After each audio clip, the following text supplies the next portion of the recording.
ತುಂಬಾ ಧನ್ಯವಾದಗಳು ಬಂದಿರೋದಕ್ಕೆ. ನನಗೆ ಒಂಥರ ಯಾವ ತರ ಫೀಲಿಂಗ್ ಆಗ್ತಿದೆ ಅಂದ್ರೆ, ಹುಡುಗಿ ಮನೆಯವರು ನಮ್ಮ ಮನೆಗೆ ಬಂದಿದ್ದಾರೆ, ನಾನು ಒಳಗಡೆ ಕೂತ್ಕೊಂಡು ರೆಡಿ ಆಗ್ತಿದ್ದೀನಿ, ಇವಾಗ ಇನ್ನೇನು ಕಾಲಿಡಬೇಕು ಅಷ್ಟು ನಾಚಿಕೆ ಆಗ್ತಿದೆ, ತುಂಬಾ ಶೇ ಆಗ್ತಿದೆ. ಬಿಕಾಸ್ ಸುಮಾರು ಫಿಲ್ಮ್ಸ್ ಅಲ್ಲಿ ಮಾಡಿರ್ಬೋದು, ಬಟ್ ಅದೇನೋ ಒಂದು ಗೊತ್ತಿಲ್ಲ. ಇಲ್ಲಿ ಈ ಸಿನಿಮಾ ನಮ್ಗೆ ಇಷ್ಟ ಆಗಿರೋ ಒಂದು ತಂಡ ಜೊತೆ ನಮ್ಮ ಭಾಷೆಯಲ್ಲಿ ನಮ್ಮ ಜನಕ್ಕೆ ಅಂತ ಒಂದು ಹೀರೋ ಆಗಿ, ಇದು ನನ್ನ ಮೊದಲನೇ ಸಿನಿಮಾ.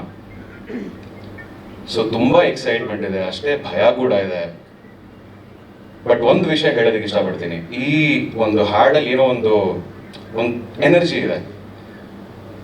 ಪ್ರತಿ ಒಂದು ದಿನಾನು ಎಲ್ಲರೂ ನಮ್ಮ ತಂಡದಲ್ಲಿರೋ ಪ್ರತಿ ಒಬ್ಬರು ಇದೇ ಎನರ್ಜಿನ ಇಟ್ಕೊಂಡು ಪ್ರತಿ ಒಂದು ದಿನ ಎಷ್ಟೇ ಕಷ್ಟ ಬಂದ್ರೂ ಖುಷಿಯಾಗಿ ನಗ್ನಗ್ತಾ ಜಗಳ ಆಡ್ತಾ ಒಟ್ಟಿಗೆ ಕೆಲಸ ಮಾಡಿದ್ದೀವಿ, ಒಬ್ರೊಬ್ರಿಗೆ ತುಂಬಾ ಪ್ರೀತಿ ಕೊಟ್ಟಿದ್ದೀವಿ.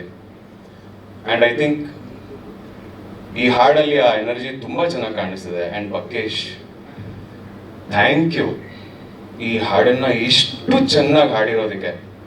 Thank you so much, thank you so much.